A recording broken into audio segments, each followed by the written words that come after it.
Hi, welcome to today's episode of Uncomfortable Truths Podcast. I'm Lindsay. I'm the more voice stuff.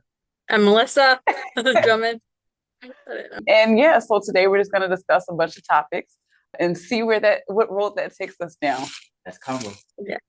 All right, so which one do you want to start with? It's up to you. It's a what? It's up to me. Melissa, you want to go first? Okay, yeah, you go. You pick your topic. Okay. Well, I'm looking at the list right now. I'm gonna go with number 2.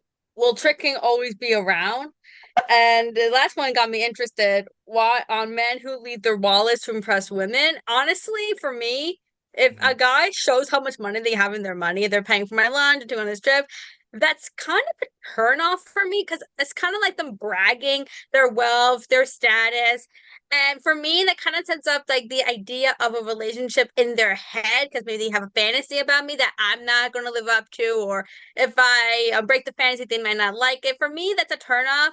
But ultimately, the media kind of plays into a fantasy, like women, men who do show up wealth and money, women are attracted to that, and maybe women are attracted to how much money a man has. But for me, that's a turn off. And for women who don't really like that and see that in men they date, that's not really going to be much of a thing. For me, that's a turning off thing for me personally. But ultimately, the media does portray that as like something women do all like. But most women may not like that about a man. Very observational of you, and I feel the same way. So, because I'm a man, and I feel like me impressing a woman by buying her drinks, buying her stuff, taking her out, is defeat the purpose. And originally, it's gonna feel like being used after a while. So this is Yeah. why I don't do it. What about you? Oh, Lindsay? yeah, no, my question is like, what are your expectations? Kind of like what you said, like, okay, so you have money. Do I need to do more for this money? Like, do I need to do Yeah. tricks?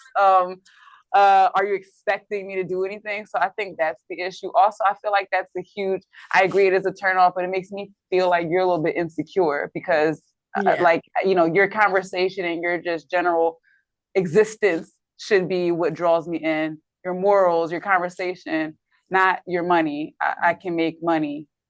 And also, like we see that with a lot of time when women see men with money, one thing could cut off. What if the woman makes more money than the man, and Mm-hmm. that thing can get in the way? Like the man could say, "I make this much in my paycheck."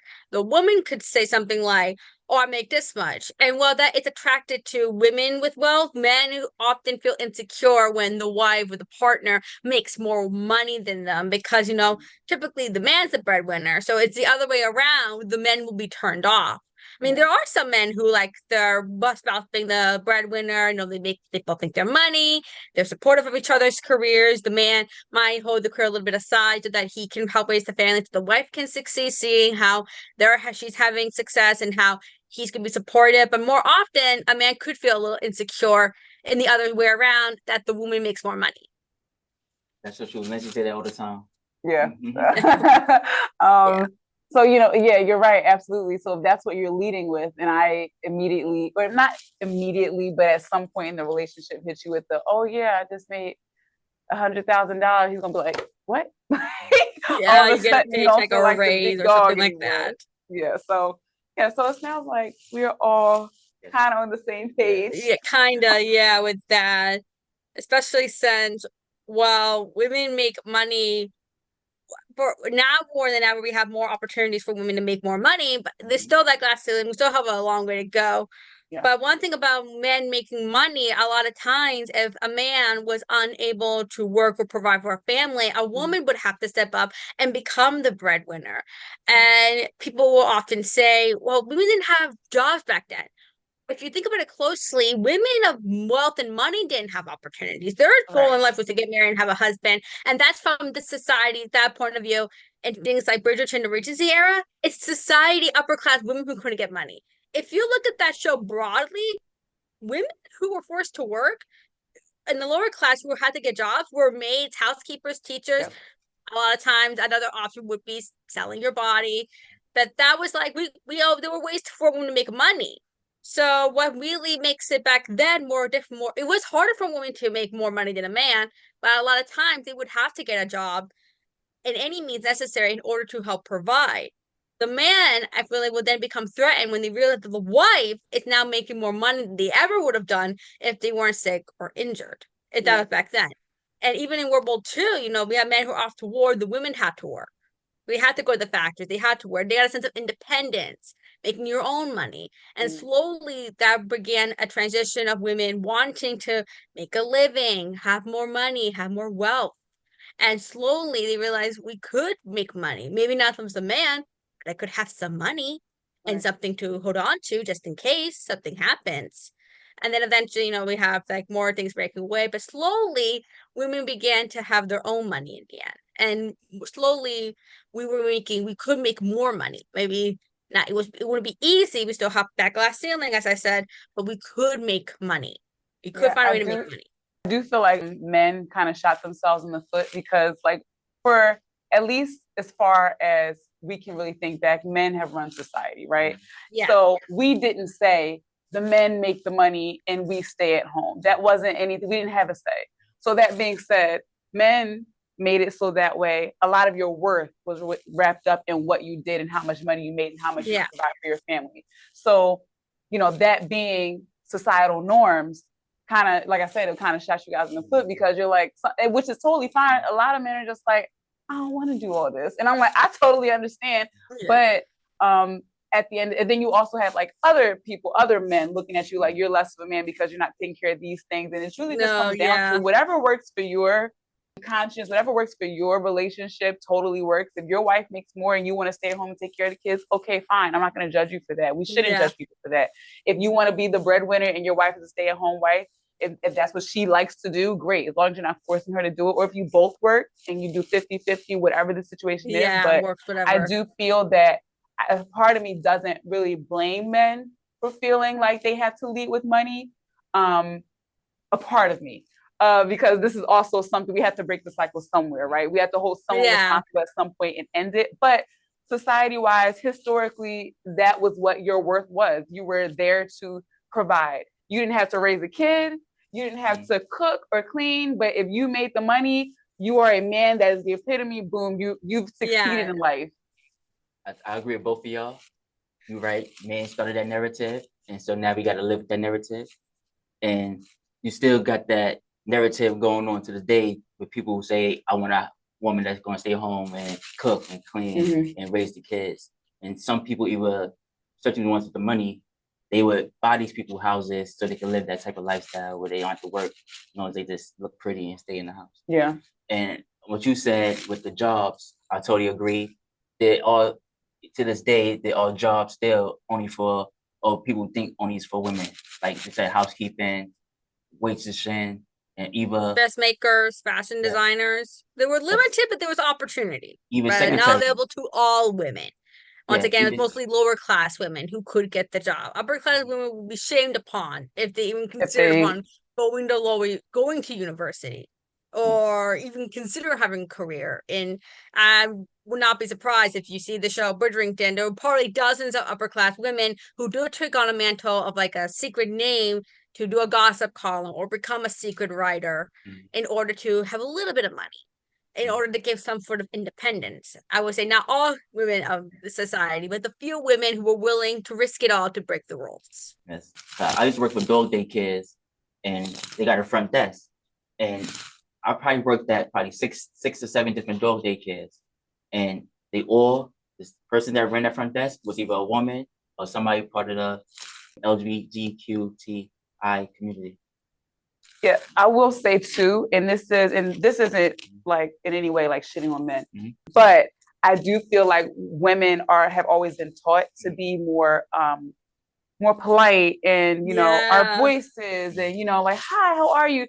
A lot of times men aren't like, hi, how are you today? So I think the second I'm not saying that is right, but I do feel like sometimes it's having that pleasant person in the front who's often a woman saying, hi, how's your day today? How can I help you? And I was also saying the type of job you see women with, oftentimes when you think of nurses or teachers, hairstylists, you often think of women.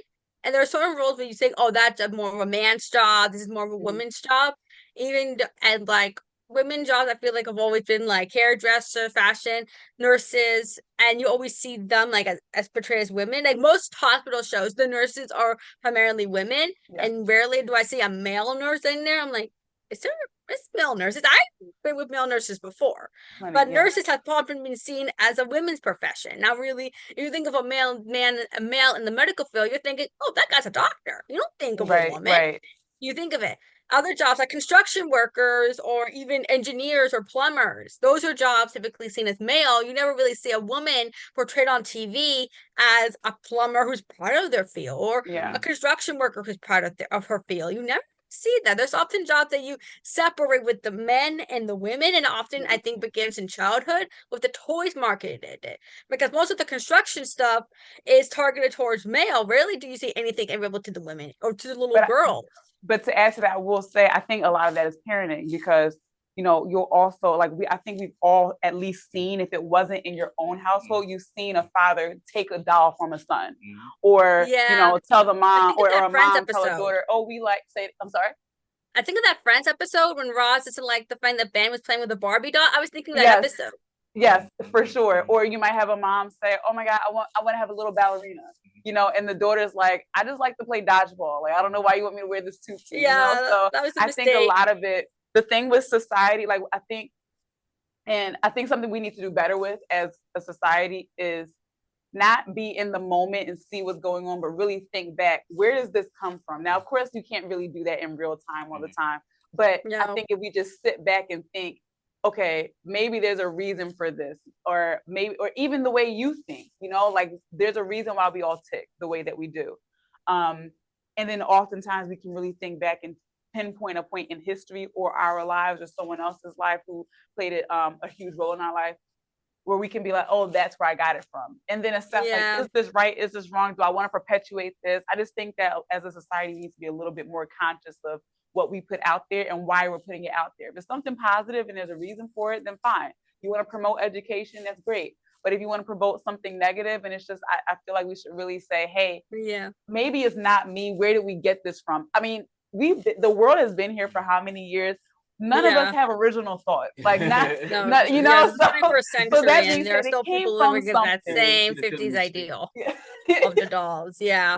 For so me, I am like shocked that people have kept things from childhood, like dolls or baseball cards, and they think their children are gonna like it. We do have that children, and they have their own thoughts and their own opinions. Like I played with Barbie dolls as a little girl. Like I played with Barbies, but I also had parents that would buy me a soccer ball and let me get dirty outside. Like I wasn't the typical stereotypical girl. I would say I wasn't that girly girl who liked Barbie dolls, but I also liked playing outside with my friends, getting dirty. My mom was fine with that as long as it wasn't on purpose. Like I was allowed to get my clothes dirty. Like it was okay. I was allowed to have that environment, and I was playing with my friends. And I remember seeing some other girls, and maybe in school or in the field, who were just playing nicely with their dolls, and they're just looking at me. And I was like, what? Why aren't you playing? I would ask them, will we play soccer? They said no. So I'm wondering, did they say no because they didn't want to, or because the parents didn't want them to play soccer? Yeah, that's a good question. I was never into, for example, soccer. I did like to just run around and play tag, but I was never really into any specific sports. I also didn't really know how to play them. But if you said, let's play tag, oh, I was your girl, Yeah. So I grew up with girls like for me, it was something called mat ball in school, where I was like always there mat ball. Basically, you had like 4 mats, and your team's goal was to run around all around the mats without getting tagged by the other team or tagged by the ball. So you kick the ball, and your goal is to win to the mat to run around, and that goes around until you run around the mat all the mats 2 times. So like that was my game. Like I loved that game. I was good at that game, and I remember all the people loving this games in school.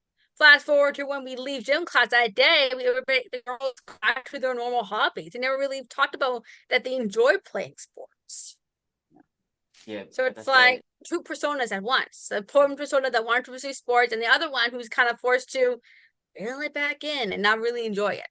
Yeah. Or not pursue it. As I was saying, girls played basketball growing up on a basketball court, and we also had a baseball field in our backyard. So, but the girls never played baseball. I don't think I ever seen a girl play baseball with us, but they played basketball plenty of times. I will say, really quickly before we wrap this question up, I did get exposed to certain games when I went to summer camp. Now, when I went to school, it was we had like I went to Catholic school when I was in elementary school, and one half was boys, and one like they literally it was a painted line in the middle of the schoolyard. It was on one side, girls on the other, and a lot of the girls, some of us were playing tag, but a lot of girls played jump rope. And I could never, for the life of me, learn how to jump double dutch. So it was certain girls I just wasn't playing with. I'm like, I can't jump, I can't do it. But I did want to be on the boys' side because they would just run around playing tag. Like, it didn't matter to me. But then when I went to summer camp when I was around like 10 or so, that's when we started playing Foursquare, which that was the game that we all had to win, and we all lost. I remember that game. Playing with us, but they next thing they strike the ball, we're just like, okay, we're out. But anyway, it was Foursquare. I learned how to play softball summer camp, and we swam all day, and there was really no difference. I don't even remember a lot of girls playing jump rope at that point because there was just so much more to do. So it's just funny how the different exposure that you have. Now, maybe if I had a brother, I would have played these sports more. But I also, it's not that I wasn't just exposed to them. At a certain point, I just wasn't interested. So I think a lot of us too, I think we can acknowledge the fact that sometimes girls are more attracted to more girly things and boys are attracted to more boyish things, right? But the issue I feel like society has is saying you can't cross those lines, and that's where we need to stop. So yeah. One thing about it in the media before we wrap this up officially, in Spain, you can know, and for toy commercials, you could probably look this up. They say no more just girls in the Barbie doll commercials, no more boys in just those toys commercials. Now they're actually going to have them both in the commercial. So they're crossing that line. From now on, I think you could probably see boys and girls in the Barbie in the girl ads for the girl toys and for the boy ads. So you can see both genders in there. And that's to promote like sexism. Right. Which I think is a good first step. So even though it's a commercial, it could inspire it plays with it, like, okay, so I can enjoy this. I can play doll with my sister. Right. They're normalizing it. They're normalizing it. It's okay. And I don't think nothing's wrong with that. With boys like buying stuff from Mattel, Barbie collection and stuff like that. As long as they're playing with the Ken dolls and stuff like that. Well, why can't they play with the girls? No, I know it's gonna be a real touchy topic, but like, no, I feel I never had a Ken doll. I never had a Ken. I feel like they could do it normally instead of them put into the agenda, where they try to promote feminine boys and stuff like that. A boy has to be feminine to play with a Barbie doll or something like that. That's my point. Mm-hmm. Mm-hmm. It just has to be the Ken doll. No, you have to be the Ken doll. They don't have to be a feminine young boy. Okay. Some of your boy with pink on, being girly or feminine. It could just be a regular boy playing with the toys. That's toys. Fair. That's fair. That's what I'm trying to say. Like, got you. I was ready. I know you was ready to come at me. I stay ready with this guy. Okay, all right. So next question. So that's obvious. Sorry. I was looking at the one where you said, how do you feel about women who set up men to get roused? And I'm like, well, that's just terrible all the way around. Like, why would you do that? Oh, wait, no, I like this one. Okay. Why do you think, what do you think about women who lust over murderers and criminals? Okay. I do know Jeremy Meeks. I think he's a model, right? Like the one with the tattoo. Yes, he is. I think now. Oh yeah, I've seen him. I think it's that trope, like the good girl and the bad boy. I get to save them, and I get to be their one, bring more to the light. Unfortunately, we do see this trope in fictional media. We see this. I mean, I wouldn't call Wade Wilson a criminal. He is a criminal, but he does kill people who are. He's hard because he's an anti-hero like Dexter. I mean, he kills people. He's a bad person who's killing other bad people, probably worse than him. And he's Marvel's anti-hero. Honestly, I think he's the reverse. He's probably really fun. I love Deadpool. But the problem is that women have this fantasy of liking bad boys in media. And yet we see women who lust over criminals like Ted Bundy or even... they were supporting him in court, which was crazy. Yes, They're like, oh my God, look at him. Did you not know what he did to these women? That came out. Did you not know? Oh, yeah. They acting crazy over it. Yeah, they only saw the face. They never really looked inside. And dude, this guy he's probably the worst killer in American history. If not probably in the top 10. Now, I will say this. Why can't you see that? Why can't you see this guy's a monster? They see it. They just they just see a handsome guy. That's it. It wasn't Dom though. It was the Bundy movie with Ted Bundy with the dude. It was that was in High Zac School Efron. Musical. That Efron. Yeah, but it was the was part of Night the Stalker, all conversation. of them. The TV show You. Yeah, Lord. Yeah, there's Yeah. another one. There's another guy. There's a lot of bad boys who don't like Chuck Bass from Gossip Girl. Mhm. The guy literally sold his girlfriend for a hotel. Mhm. You have to watch the season, but it's creepy. Literally. Well, I will say this. I'm going to throw this in there too. I totally agree. It is creepy. It's weird. It's inappropriate. It's all these terrible things. But I will say this too. Now, I don't know if you've ever heard this, but I know we have definitely heard of men who like crazy girls. Yes. They'll Harley say, Quinn. I'm like, but she's crazy. She's gonna, for example, blow up your car. Nah, I like it. Okay. Until it happens. And then at the moment they're like, man, I knew she was crazy. And then they go back and sleep with her again because they obviously blowing up your car wasn't enough. So I will say, like, there's something about that. I'm sorry? Yeah, there's something about that, as I said. Yeah, because on top of that, now also there aren't very many female serial killers. Mm-hmm. So I don't know if men would be in court supporting them, but I don't, we don't really have images of men just sitting in court fawning over this woman that slashed a million guys' throats, So I don't know that there's an exact equivalent, but the reality is men like crazy too. Women like crazy, men like crazy. Now, not all of them I like boring. Please don't be killing people, don't have bodies in the basement. It's not my thing. But there's a lot of women just like, oh my God, this just arouses me. I can't relate, but yes. Yes. So I don't know if y'all seen the video of the Wade Wilson dude. No. I put it in the group chat.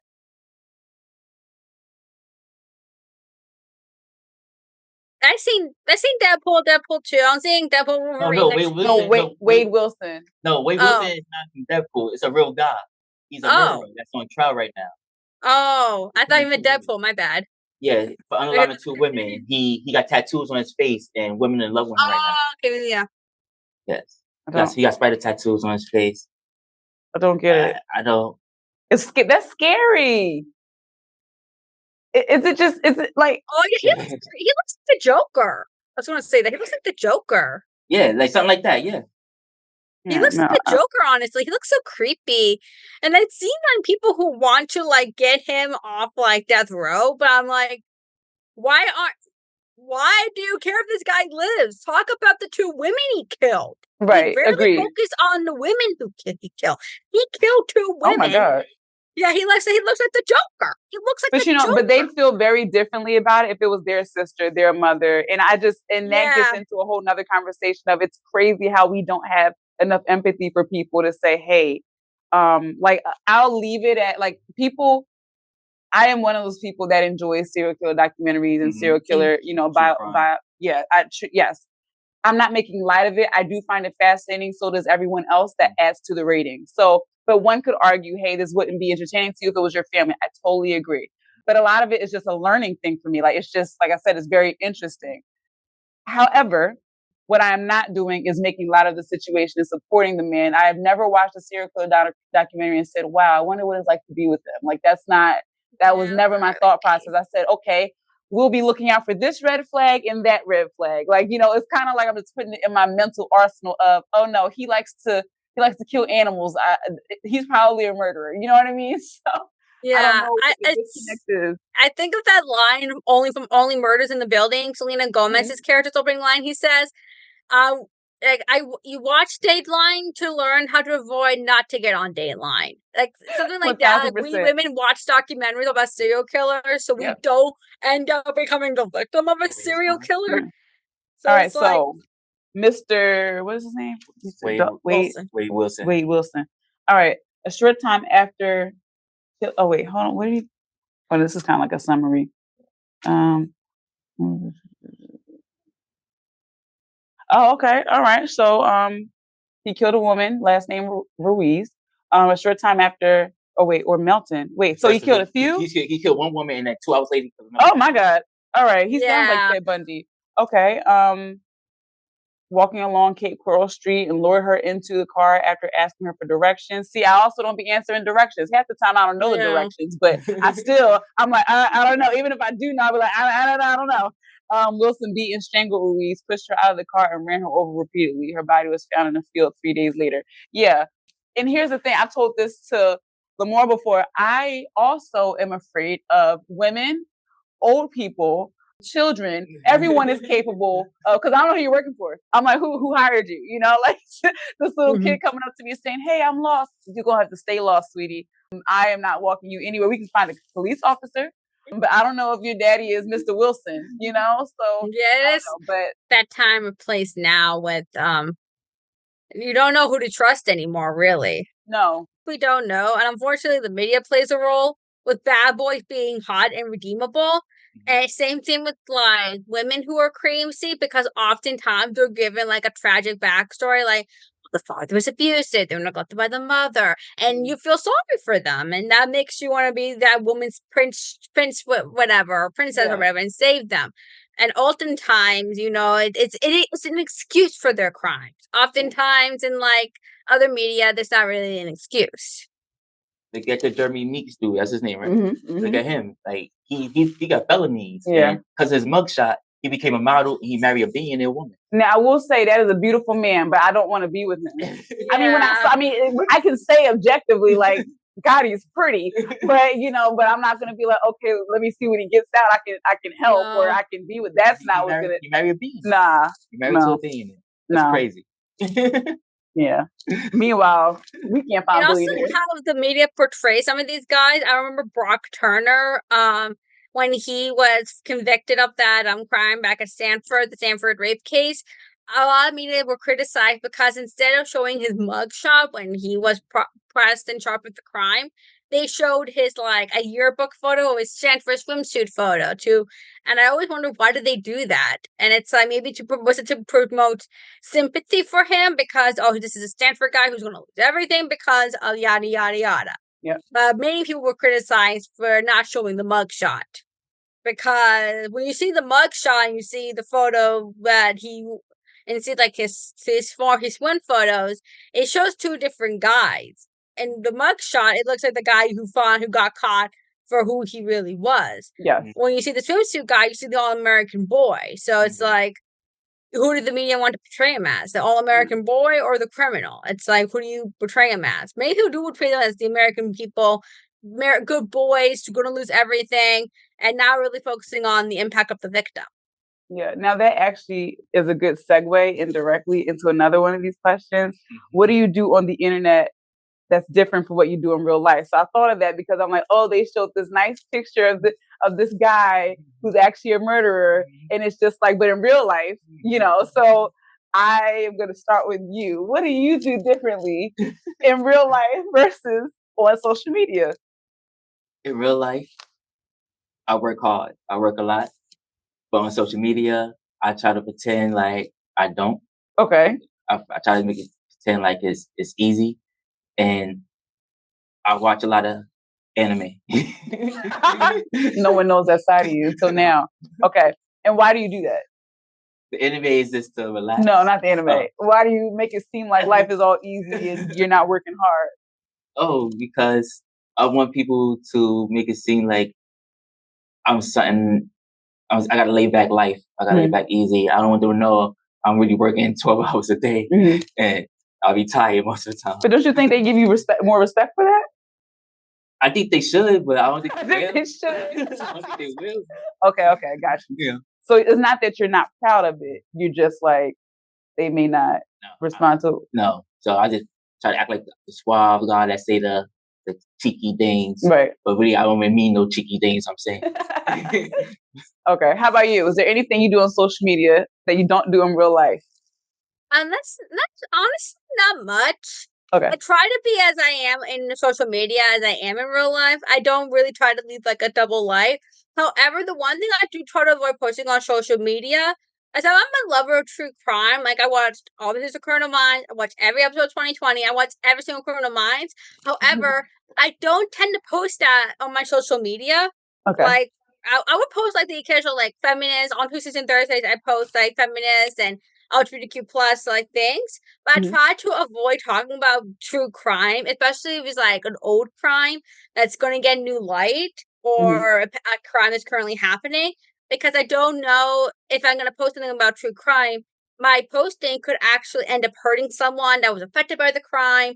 I try to leave that life my love for true crime like on the side, like something I do as a side hobby. I take down my own notes. I've my own theories. I try to avoid that in things I post, like on like maybe a comment feed on a social media page or posting that online, because I don't know if my theory could end up hurting somebody in the future.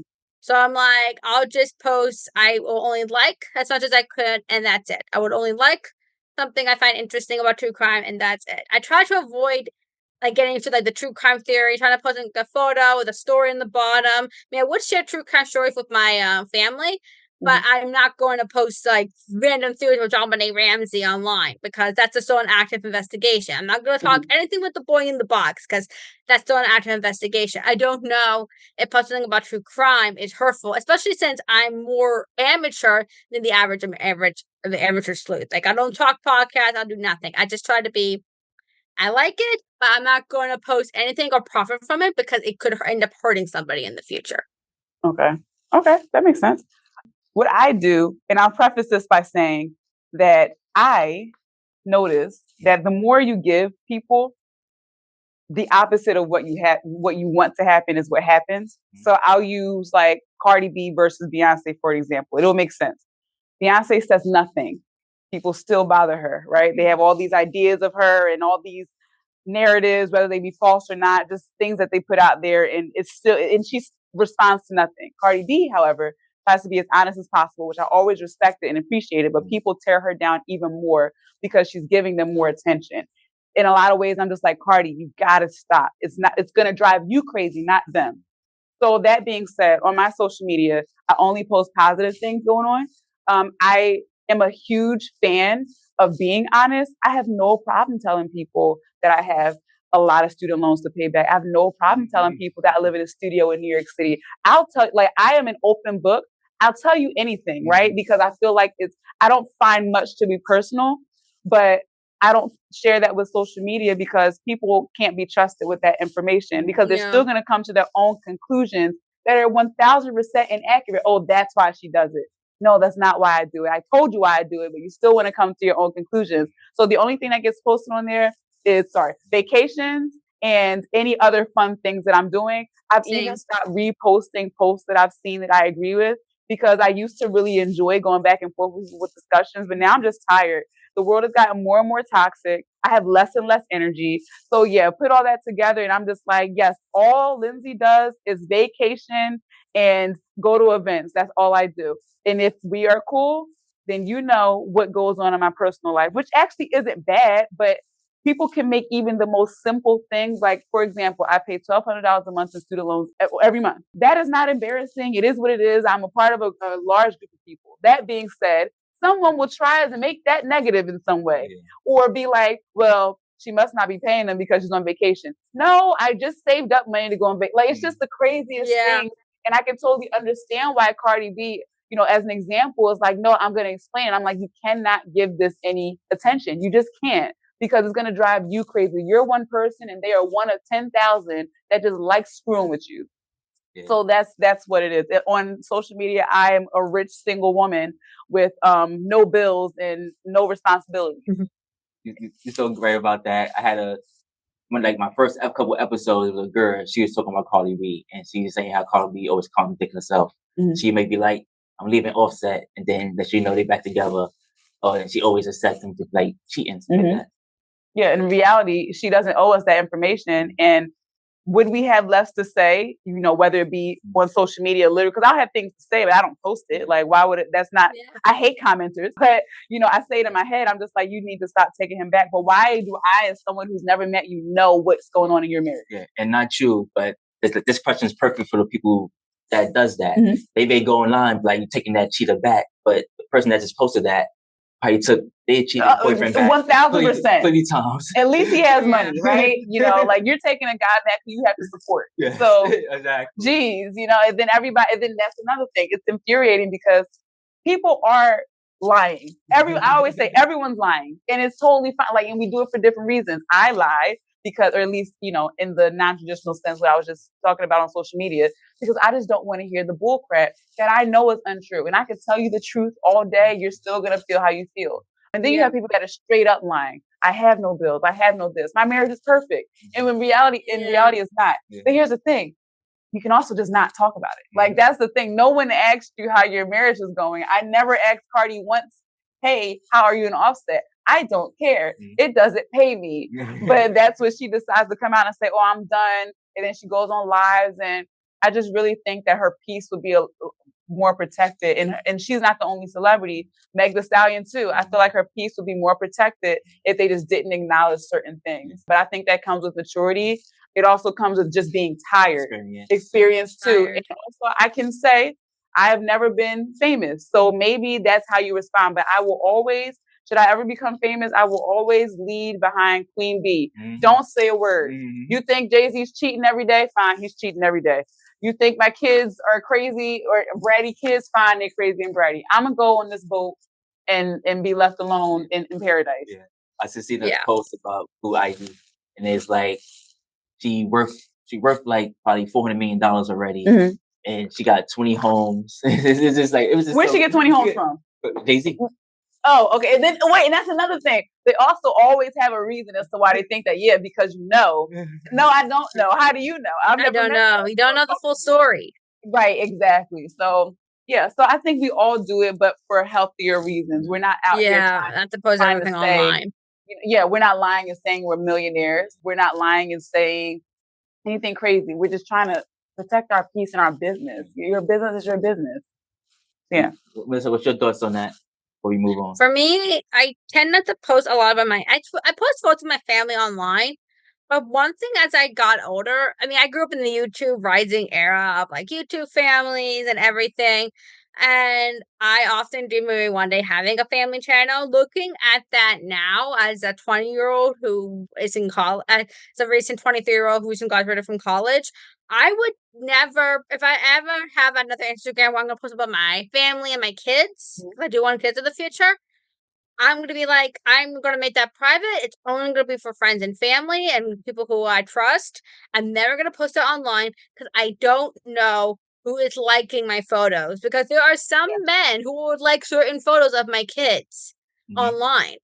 We see that in the world where deep fakes and fake AI exist, they can use the audio of my kids in bath time, or even me like now, or any audio really, and use it for gross things. Or you see moms who basically profit their kids' suffering. We all know what happened with Ruby Frankie and 8 Passengers, for example. That big case blew up.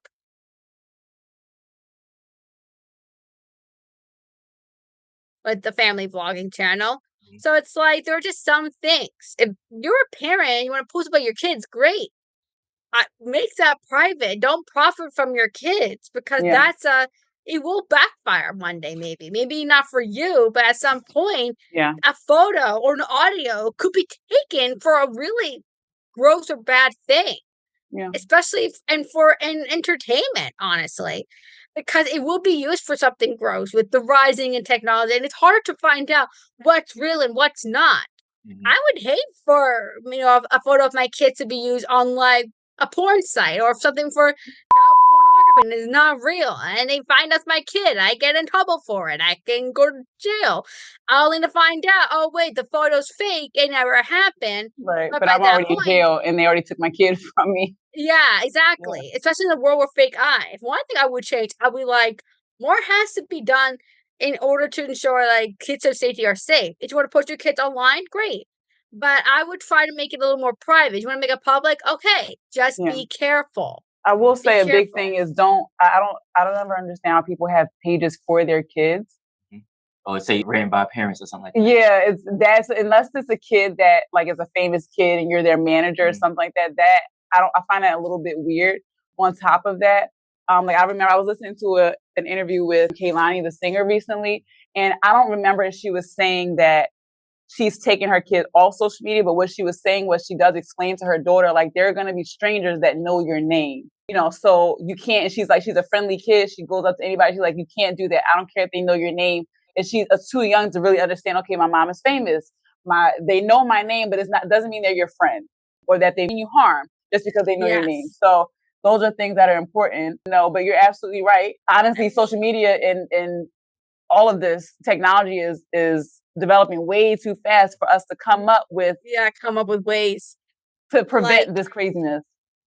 Why now states have started laws? I don't agree with Governor Ron DeSantis and everything that he does. I'm pro LGBTQ plus, and Florida has a lot of Florida's Florida, but Florida.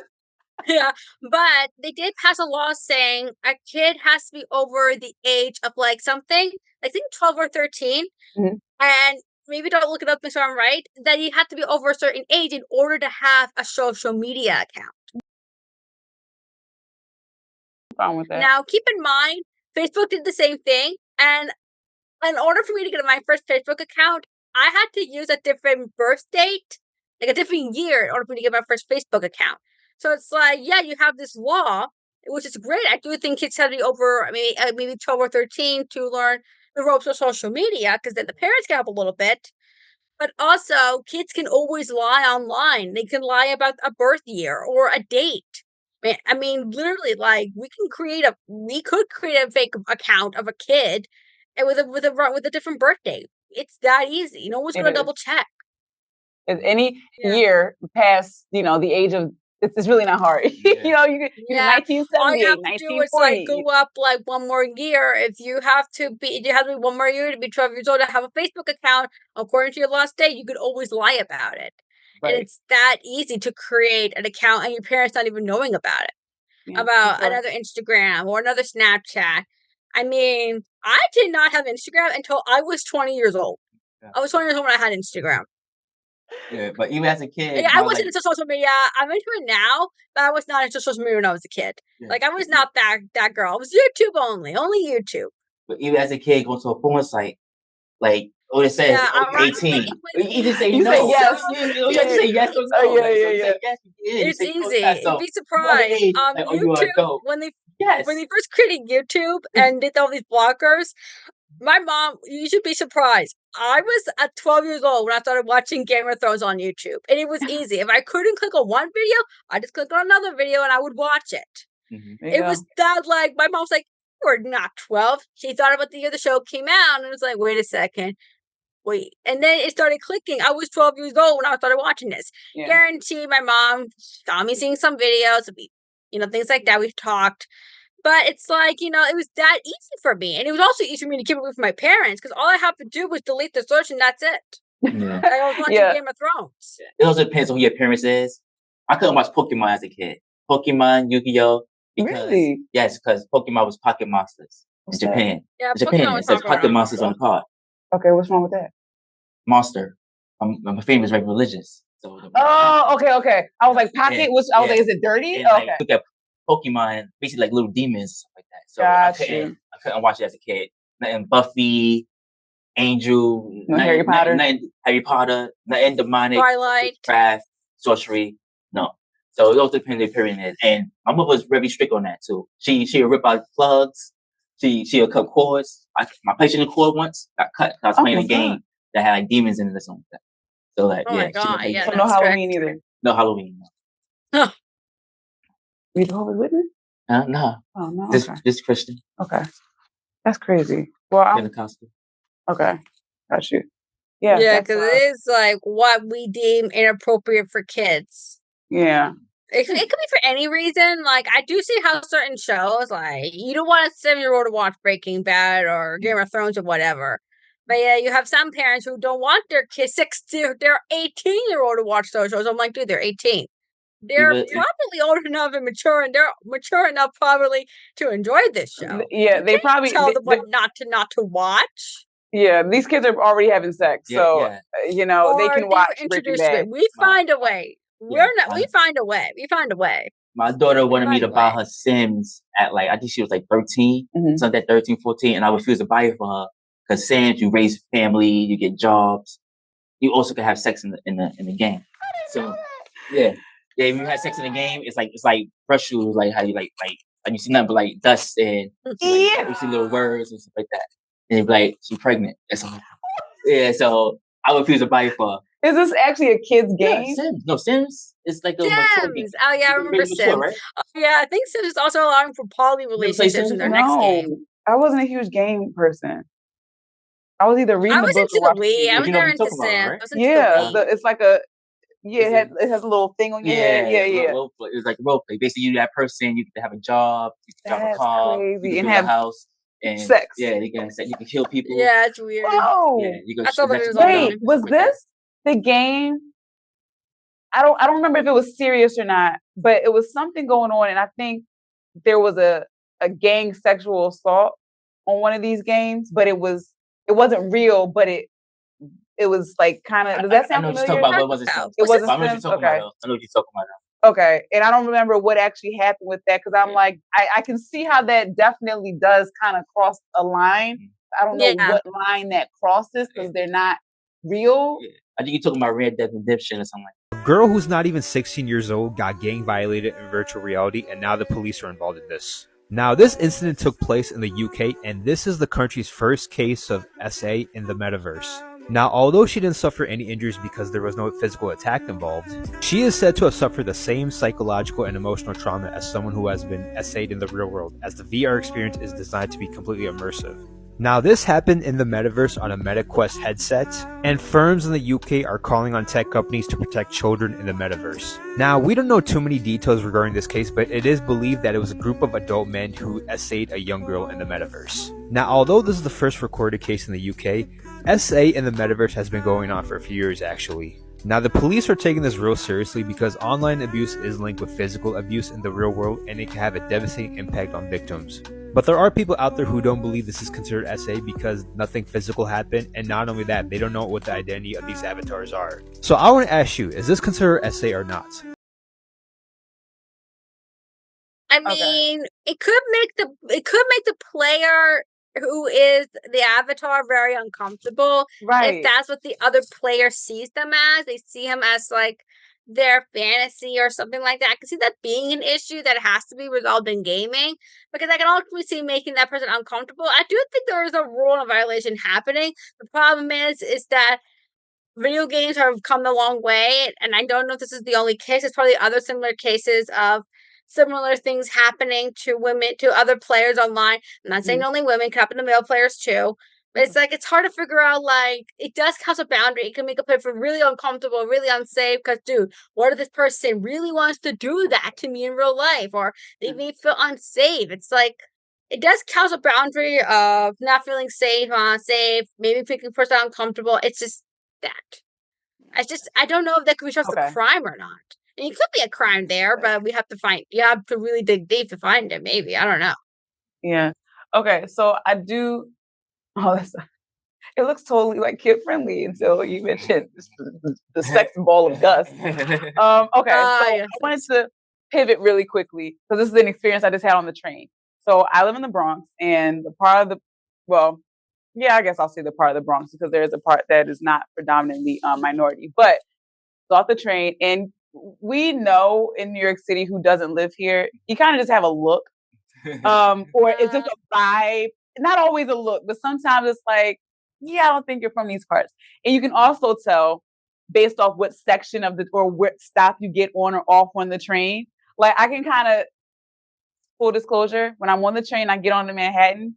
I do stand. If I'm standing, I stand in front of someone who's white. I know they're not going up to my neighborhood. I'm going to get a seat before I actually get to my neighborhood. It's just a calculation that you just catch on to after a while. Like the neighborhood that I'm in, I just know that that's not where they're going to be going. That being said, I was on the train coming from the Bronx. That's majority minority, and there was a couple. And even based off their tan, I was like, they're not from here because it's not enough sun. He had a Trump shirt and a Trump hat. And they just, they were on the train and they didn't bother. I mean, I didn't notice them until I got off, but considering how quiet the train was, I'm like, okay, nothing went down. So my question to you, both of you, is how do you feel about people wearing paraphernalia of their political beliefs and who they support and we'll even take it a step further, something that promotes like some people have Pornhub shirts. So, how do you feel about those? Pride, maybe for Pride Month, or have like the rainbow or something. Or yeah, we can say that too, for sure. Yeah, let's throw it all in there. You want to go first? Politically, I feel really uncomfortable. I mean, I'm not going to say my political party here because I don't want people to come at me with political comments. but I find it uncomfortable because I do. I mean, I've seen people. I'm from Pennsylvania, and I don't really know like what political party my state really is. I mean, I'm not up to date on like, oh, were you really blue Pennsylvania or is all, because red or I'm from whatever. I'm not Philly. that, but I do see people in my town. Like recently today, I saw a car drive by, and they had a Trump flag and the Mhm. American flag on the back of their truck, like waving, and I felt. Okay, okay. They just drove by with the flag. I'm okay. They had Trump. Okay, fine. But when I see but when I was in like, but when I saw like in public places they're wearing a Trump flag, I feel uncomfortable for some reason because I don't want to say anything. I try not to look. I don't know why I feel uncomfortable. It's just that I don't agree with Trump. I don't like him really. I don't like him. But it just makes me uncomfortable because it's like you're trying to force a belief onto something or show your support Mhm. onto in an environment where maybe that's not really the right moment for it, Right. because Yeah. we saw like people with Trump flags in Disney World. And I think Disney tries to avoid politics. Well, Disney's not involved with Ron DeSantis and all that, but that's a Yeah. topic for another top. That's a topic for another day. But it's Mhm. like sometimes you wear these, and I'm wondering, are you trying to get me to vote for Trump, or are you just showing your support? Are you trying to intimidate Yeah. me? Because there were some I, times where I I do felt think like it's when I also was an first intimidation. voting, I felt like there were some people who were trying to get me to vote red or trying to get me to vote blue. And once Yeah. again, I have my own affiliations. I have my own support beliefs. Like I am a supporter of the LGBTQ plus community. I'm an ally, but don't force that on me by just showing up to my class with a Trump shirt on. Yeah. I don't Right. like that. If you want to show your support by wearing that shirt, great. But sometimes I feel like if I do talk about that and you show up the next day with a Trump shirt, I'm like, are you intimidating me into Mhm. liking this guy who will Yeah. go against everything I believe in? It's like something like that. Now, for Pride Month, I can definitely say there are two things I think about. Mhm. If it's someone I care about, like, and they're showing the support of the community, and I'm like, proud. I'm good for you. You're brave enough to come out. I'm proud of you. Great, congratulations, like all that. Like I'm proud of you for showing your support. But sometimes I see people who are wearing rainbow, and it's not like you're a pro LGBTQ plus thing. Like it's not merchandise you get from a store that you know it's ally friendly. It's your typical shirt you buy at Target or a store that has been criticized of rainbow capitalism. Mhm. That's basically made when you're showing you're buying Pride merch, but you support anti-Pride organizations. That's what it is. Mhm. And I'm like, are you doing this just to be popular because of the people are now joining more in the fight for the community? Are you just doing this to seem like cool because we didn't really like it when you were anti? It's like, what the heck? If it's Yeah. someone I know and someone who I know is an ally or someone who I know is about to come out and did it to come out to people, I'm like, great, proud of you, great. But other times I'm wondering if people just wear pride or someone who I question really their allyship. I'm like, are you doing this just to be popular, or are you doing this because you're just doing it because you want to do it? It's hard to tell at this point who's really an ally and who's really not. Yeah. Well, you mentioned Pennsylvania. I'm from Philadelphia, and Pennsylvania is typically a swing state, so it really depends on the election. Meanwhile, New York and Yeah, California are I'm from a always small blue. town in Monroe County. Monroe. I'm not Okay. gonna say my Okay. city. Say it again. I'm not gonna say my city for privacy reason Oh, because okay. it's a Okay. small Sure. town.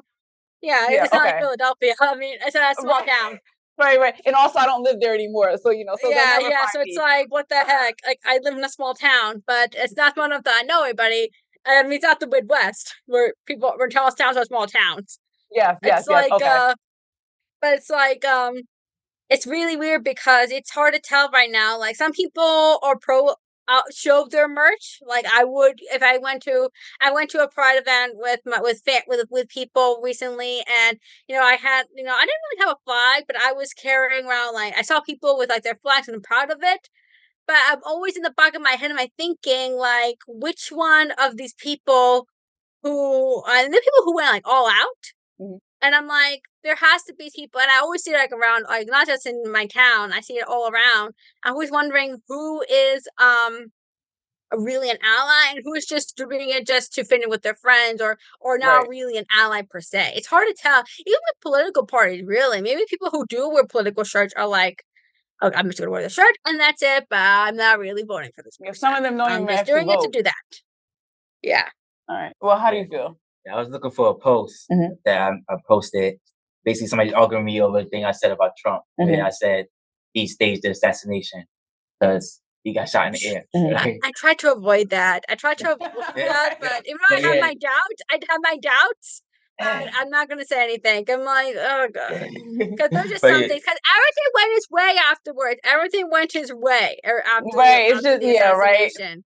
Yeah. Yeah, so it can't be a coincidence. I'm like, oh, and after he goes, right after, I'm like, that thought's in my head, but I tried to avoid this topic. It was like a lot.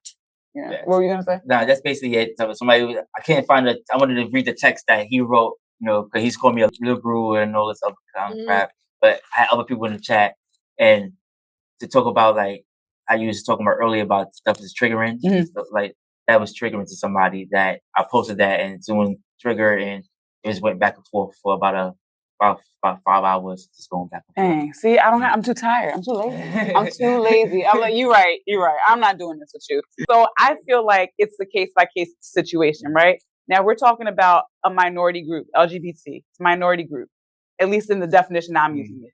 It's also a group that is consistently and always has been targeted, right? I feel like if you want to walk out and say it's your pride, wear a rainbow, great. That's totally fine.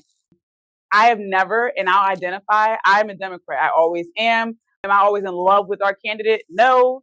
But I do know that typically they align more with my socioeconomic status and all those Yeah. things, right?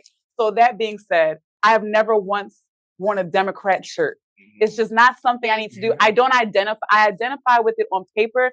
That is not me as a person, right? So I don't feel the need to wear the shirt.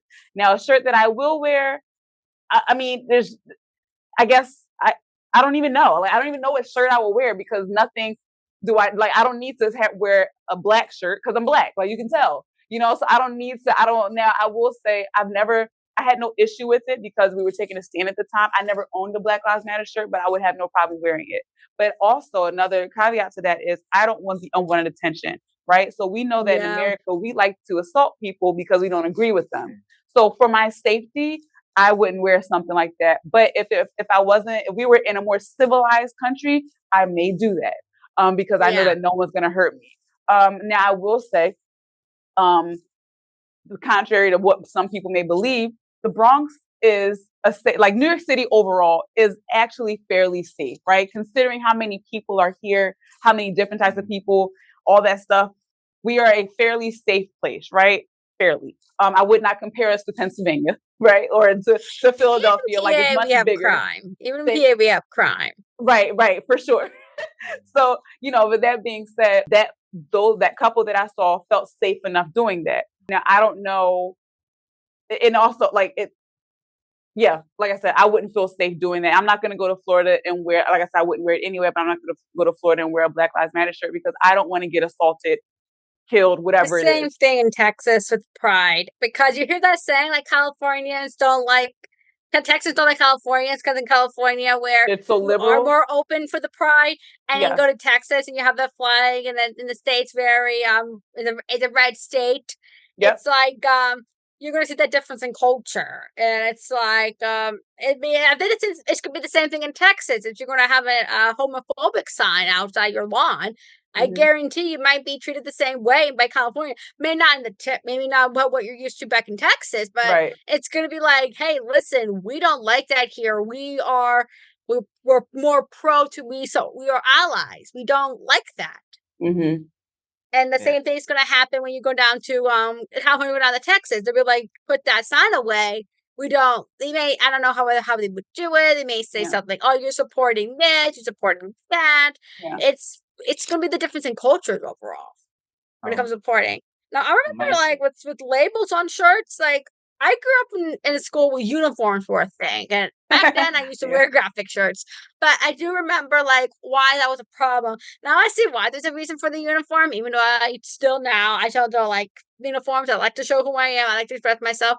They were probably t-shirts. Like, we have Pornhub shirts, we have OnlyFans shirts, we have shirts that do promote things that are not really appropriate for teenagers or for young kids. And I can see why that would be an issue. But I'm like, I mean, if you like that stuff, great. Just don't advertise it here. Right. What were you gonna say? Okay, so my opinion on this topic is the Make America Greatest hats and stuff like that Trump make. I don't have a problem with it, but if a group of people wore blue flags somewhere and they were a group and having a meeting or some kind, the police raided and locked them up. So a bunch of people wearing Make America Great Again, Trump 2024, it's like a game. I look at it as that. Because these people get violent, like she said, and like you said, like they can get violent if you wearing a Democrat shirt or a Biden shirt. You don't really see videos of people wearing nothing but Biden shirts at a conference or something like that, and people quoting it. Like, but you see a lot of videos of people wearing Trump and Make America Great and stuff. And there's nothing online. Online. And as well as like Black Lives Matter, I own Black Lives Matter shirts. I own George Floyd t-shirts, and I wear them to keep awareness going. Like, for example, what happened with the boxer that said something about George Floyd. So as soon as he said that, I made sure the next day I wore my George Floyd shirt just to show that support. And as of like OnlyFans and like Hung Ho shirts, like I feel like people shouldn't complain, especially if they agree with the LGBTQI plus community, because I go to take a train every single day, and like today, for example, I see on the poster plenty of times. Like, I look up the poster, 2 men kissing with beards. I don't want to see that, but society allows it, and we gotta accept people. Accept it, So I gotta accept that. So you should accept this woman wearing an OnlyFans shirt to come to school, because you got a problem with, you don't have a problem with 2 men kissing on the screen, and kids walk past seeing that, but you got a problem with kids seeing a person wearing a shirt that say OnlyFans, which just says words, like, but not a problem. It is just words. Especially with logos on shirts and everything. That should be looked at very closely. Yeah. And also, at the end of the day, I definitely do feel like if there's going to be a group of people that wears a certain thing, I feel like the minority end should be like, okay, how do I say this? I don't care what people Trumpers believe in or want to say, but they do not feel unsafe when they're near a bunch of Democrats. They just don't. Like, you can say that all day, my life isn't. But we're not going to do that. First of all, they're going to arrest us before we even actually get to you, right? So there's that. But I will say, if you want to, again, show support for a side that is historically been abused and assaulted and treated unfairly, then I feel like there's nothing wrong with that. The one thing I forgot I owned a Colin Kaepernick hat. It was truly just not a photo. It was just a cartoon of a football player kneeling. You couldn't really tell who it was, but it was, right? Yeah, I know. Yeah, and I will wear that sometimes, and I will wear it because I was just proud. Like, it was just truly one of those things. I wasn't trying to get you to talk to me. I don't want you to talk to me. I just wore what I wanted to wear because I was supporting it. I was supporting a good cause, and the cause was you need to understand where he's coming from before you just assume that we have an issue with the flag.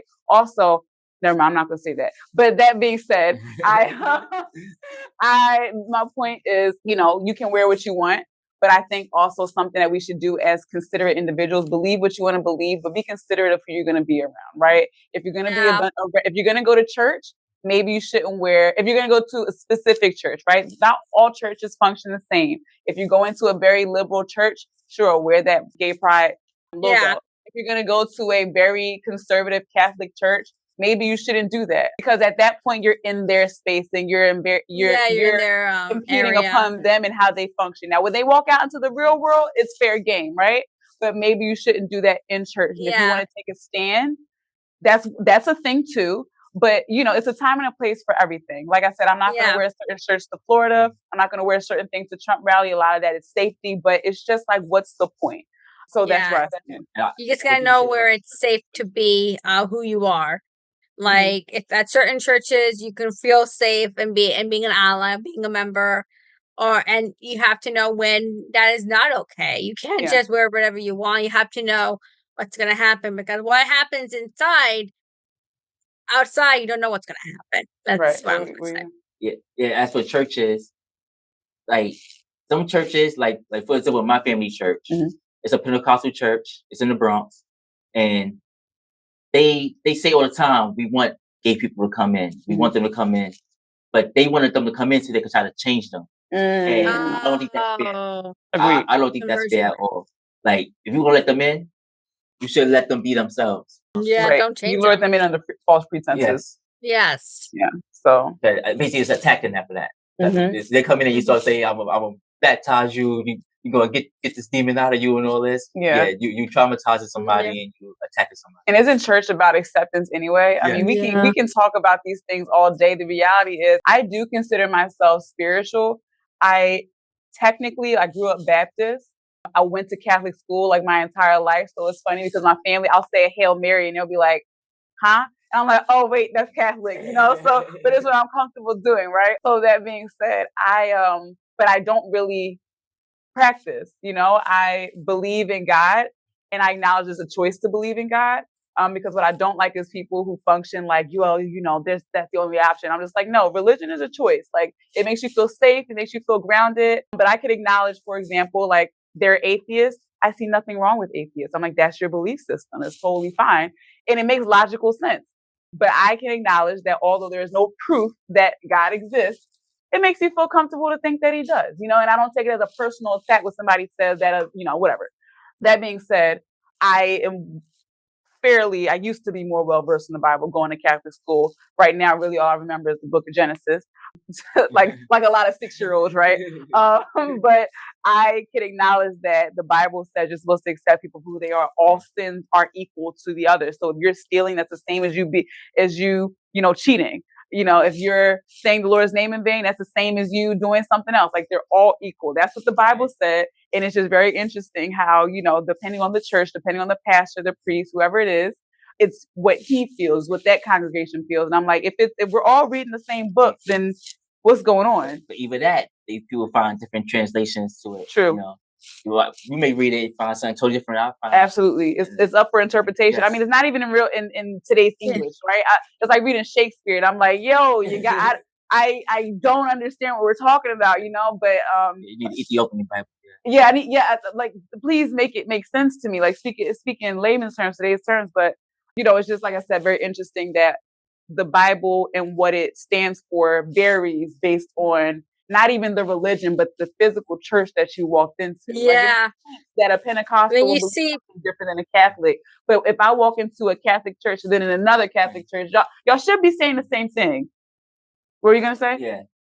I was going to say a lot of people use religion in order to forward their own personal ideas and goals, especially their own because God does not accept the people does not accept the community because of yada yada yada. It doesn't really make sense to me. And I'll go to a church where we say God will accept all in love. And I'm like, there's some people who are using it to promote their own reasons, some for good and some for negativity. I'm for the people who are using the Bible to promote homophobia and hate towards the community. I'm like, if you didn't have the Bible to begin with, you would have nothing, really. All you'll be doing is sharing your personal opinion. Like, you would not have the power of church, a priest, nothing. All you'll be doing is sharing your hateful message. Think about it. If you had no Bible, if you didn't have the Bible or God or whatever, would you truly have any power, or you just be a guy just spreading hate? That's it. Yep. Who would you really be? Think about that really hard. Yeah, they have no idea. Totally agree. You'd just be like that. You'll just be that person who says, "Hey, you will not be this leader, really leading people. Maybe you will be a leader, but you're not really going to have that power you have." I mean, I would say for you, do the same speech again, but take away anything that has to do with God or the Bible. Take away all of that, and how much impact more will your speech have on this? I totally agree. I guarantee nothing. Guarantee nothing. It's not going to have the same impact. And I'm going to ask you, who are you really preaching? The Bible or yourself? Yeah, that's a great point. Yeah. Were you wanted to move on? Yes. Okay. We're gonna do this last question, and then we're gonna close. Do parents and family Yep. members put their kids and others in jeopardy by dating, sleeping, introducing, and moving in bums and people that they don't know of pedos? It was just the bums part. I'm sorry. Yeah, I went to sleepovers and play dates all the time when I was a kid, and my mom was like, and my parents were like this: don't go alone with someone you do not know. Do not enter a room with one of the parents, because I literally went to a birthday party, I believe in first or second grade, and it was a kid in my class, and I knew this kid pretty well. Like, we knew each other, we were in the same class, but we weren't like friends, but I was invited for his birthday party. The whole class was. And my mom was like, and my parents were like, okay, you don't know this kid really well. I'm saying kid because I'm saying kid because I don't really remember if it was a boy or a girl part. I don't really remember. Mhm. And it was like, you're going to a house. My parents always met the parents usually when I go to a kid's house or one of my classmates or friends' house. They always met the parent. This is the first time they allow them to go to a party where they have not met the parents for the first time. They have not met the Mhm. parents, they have not met the mom, met the dad, no nothing. They're like, you do not go alone with anyone you don't know. You can hang out with this kid and hang out with kid. They want me to be like, don't just hang out with your group of friends. Hang around, socialize, hang out, but don't go anywhere by yourself with someone you don't know. We don't enter the kid. Don't go alone with an adult in another room by yourself. Don't do like this. They gave me guidelines. Like, don't do this, don't do that, don't do that. And I was allowed to go to that party. And I had a good time and I followed the rules. And afterwards they said what happened. And they said everything went fine. And that was because they haven't met the parents. Usually my parents meet the parents of my friends. Or they meet they usually meet the parents first. And I think it's good the impression. Do we like this kid? Oftentimes, yes. But oftentimes I'm like, with sleepovers, I was in elementary school, I had my first sleepover. And I had that same talk. I don't go alone. You stay with your friend, that's it. And that was like the guideline. But I do see why some parents would want to avoid not going to kids' sleepover if they're not sure. Because like, for me, what could be a red flag is that first of all, if they find out later on they're gonna have a sleepover, but the brother is gonna be chaperoning. I'm like, wait, why is the brother chaperoning? That's the first thing in my head. And I'm like, the brother's this age. I'm like, okay, he could be a good kid, but with the parents not home, I'm like, we don't know what's gonna happen when the lights go off. Yeah. Yes. Want to go first? So you said as far as like moving people in, like, are they putting their kids in danger? Yeah. So I feel that if you do not do a proper vetting process, proper vetting on the people that you bring near your kid, that is a huge problem. I feel like people are blinded by the possibility of this relationship or whatever, even if it's not a romantic situation, people just have any old body near their kids. And I think that's a big problem. Sometimes it's done out of survival, like, hey, we can't afford to live here, we need a roommate, right? Like, I think the area can be a little gray. But overall, we're thinking able-bodied people that are able to pay their own bills, you should definitely be doing better at checking who is near your kid, especially if you're going to move them in. And I don't care. Especially when we have access to the National Sex Offender Registry. We have access to them. Yeah, we yes, can this look is true. people up. But then you also have the people who aren't caught, right? So you should definitely still be mindful. Then even if they're not a sex offender, they could be doing other stuff. They could be stealing. They could be, it could be a lot of different things. So they could be an alcoholic, and then they're a totally different person when they're drunk. Like you never actually know. So that being said, I feel like there should be a proper vetting process on both ends for men and women. I feel like women often, well, I'm not going to say often, I feel like enough, right? Like, I don't know the statistics, but there are cases where women, they're like, oh, he's a nice guy. And she's like, you're saying because he's done things for you and he's nice to your kid. I can be nice to anything. And there's a lot of people I don't like and I'm nice to them, right? It doesn't mean I need to live with you. And men as well. They're like, oh, she's the perfect person I've been looking for. I can definitely move her in. This would be a great stepmom. And the stepmom is terrible. So For me, I do take steps. Take steps first. For sure. Like take steps. Maybe first you do like an introduction and then you slowly let them into your lives. For me, it's like you take your steps first and then you're like, maybe you set up like a moment where you are alone, where like that maybe maybe you're in one part of the house and you just kind of listen in and see what's going Yeah. on. Even then I know you're there, but just make sure like things are okay and talk to your kid afterwards. Yeah, Because you don't definitely want to talk to introduce your a stranger kids. almost immediately. You want them to get to know each other, especially when we don't know. In any situation with a step parent, if the parent left, parent died, parent divorced, parent just abandoned, or whatever, you have to introduce the new relative slowly. You can't just introduce a whole new stranger, but everything be picture perfect. I mean, we have seen Cinderella, honestly. They just act a good style like the Cinderella, but you have to be careful when you introduce a new relative into the family dynamic. Yes, and I see crazy things all the time, especially on social media. Like I don't know if y'all seen about the guy. He drugged his daughter whole class inside the basement because she's having a sleepover, and one of the girls felt sick, so she called the parents. So the parents I came. remember that case. It's I like probably remember a couple that months ago. case.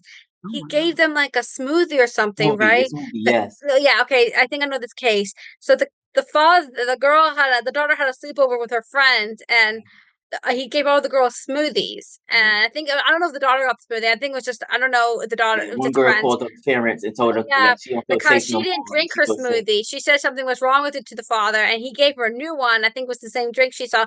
So she pretended to drink it. She probably threw it in the trash or threw it away in the bathroom. But she said she texted her mom, "I feel unsafe. Please help me." And what happened is that the parents came and the daughters were basically. It turned out the daughters were all drugged by the father of that girl who had the sleepover. Wow. And they brought them out. I think he's charged with a crime. People Magazine talked about this case, I think. It's on People Magazine. And it was like, what the heck? Like they were pounding on that door. They went inside the house and got their daughters. I'm surprised. I'm not surprised his father's not dead. Like if I was that parent, I'd be like, I would beat up baby. Like, dude, what the heck did you do to my kid? Like, Right, what did right. you do? And now you have It's like, full, it's you have weird. reason Yeah, to. Do you guys remember the dad from Lake Oswego who was arrested for drugging 3 of his daughter's friends at a sleepover last August? He was just sentenced to 2 years in prison. At the sentencing, we heard from some of the victims for the first time and from their moms who, let's just say, are furious. Now, the girls talked about their trauma and said that their lives have been made a living hell. One of them called him a monster, and another said that she'll never know what his true intentions with them were that night. The moms joined them in asking the judge for a harsher sentence. The most he could serve for these charges is 4.5 years. Those charges are for giving the 12-year-old's benzos in smoothies laced with a sedative. In the end, the judge gave him 2 years and said you can come out and prove yourself to your daughter again. His daughter was also at the sleepover that night. Of course, you can hear and read more on kptv.com.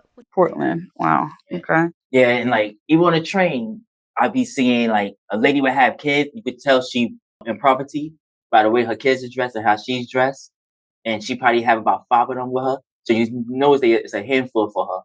And you will see a guy come over like, hey, so, and like plenty of times, like I even say something or somebody else say something like, get out the lady face in her kid's face. Like some people yell, the P word, stuff like that, and he like, I'm just trying to be nice. I'm just trying to be nice. I seen it plenty of times on the train. So you're right. Like people should be vetting these guys, and men should be vetting these women, so their kids won't get hurt or their families won't get hurt. And like that even counts like domestic violence, for example. Like a person don't have necessarily have to N-word your kids or R-word your kids. They could just beat on you in front of your kids or emotionally abuse you in front of your kids. So now your kids think it's okay. The son think it's okay for a man to yell at a woman or treat a woman like that. And the daughter think it's okay for a man to treat a woman like that. And that's not good either.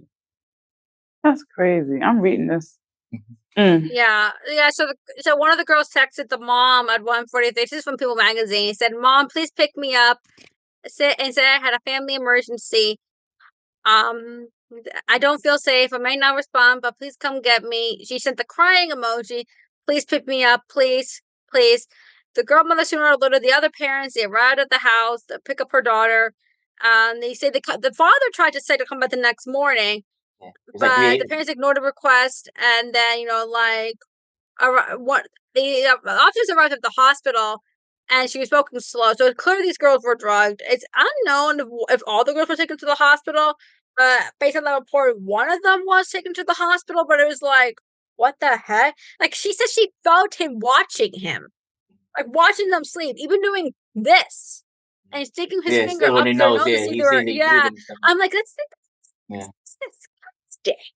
I mean, I can only imagine how his daughter now feels, knowing what her dad is trying to do to her friends. Yeah. I can only imagine his wife and the guy that she married. So he's I mean, 51 they're years probably old, right? thinking their whole lives 57. right now. 57. I mean, to do Well, that at to the time, I don't 12-year-old know. girls, you are sick to your stomach.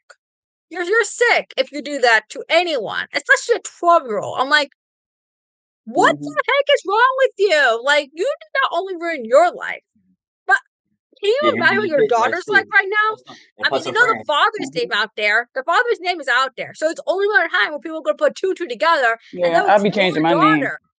Yeah. And they're going to go after your daughter. They're going to probably go after her too for being your kid. And they're gonna question other situations when the kids went to that house. Yeah, exactly. And I'm like, dude, if I can only imagine the pain she feels right now, and her family. They're probably under immense amount of suffering because of what he did, because of that night. Thank God for that friend who alerted her mother, and so she can tell them. I mean, I hope the girls are getting help. I hope all girls, including his daughter, are okay. But ultimately, all their lives are destroyed. The girls have to accept that someone that they trusted tried to hurt them. Mhm. And the other one has admitted the fact that her father was going to do God knows what he was going to do to her friends. Yeah. And basically just did something like that. Like, she has to live with that for the rest of her life. Yeah. I mean, if I could say something to that girl, don't let this define you. Like, try to move forward. But it's like, dude, you have any idea the damage you have done based on your one action? I mean, you destroyed so many lives. I won't be surprised if more gets out and you're going to face more charges. Because I haven't really found an update to the story. Maybe there is one. I didn't find it. But it's like, have any idea what you've done due to one sleepover and you did all this damage? That's going to may never be recovered. And if it is going to be fixed, it's going to take years to fix. For sure. Yeah. Thank you for joining us for today's episode of Uncomfortable Truths Podcast. I'm Lindsay. The more oyster. I'm Melissa. And we'll talk to you next time. Thank you. Bye.